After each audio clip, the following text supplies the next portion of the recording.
这个学校开学了，为着要来保护着学生的交通安全，台中市警察局是来启动着互动的勤务，疏导交通，维持着学校4科练等的安全，要让学生囡仔放心到学校来读册。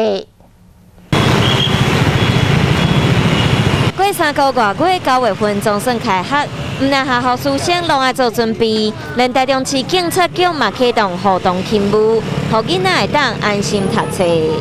那台中市警察局也出动了1000多位的警察同仁哈，那维护那当地的交通，那以及这个入学的一些动线等等哈。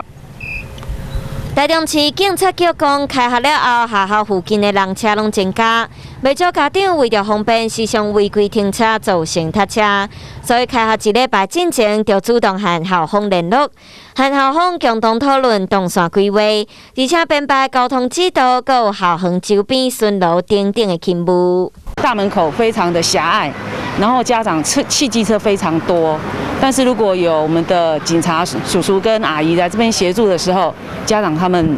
说难听一点，会特别的遵守规矩。台中市警察局嘛讲，互动勤务专案动员249个人，到全台中市220间国小维持交通和治安，就是为着要让每一位囡仔拢会当安全读册、平安回去。选止痛药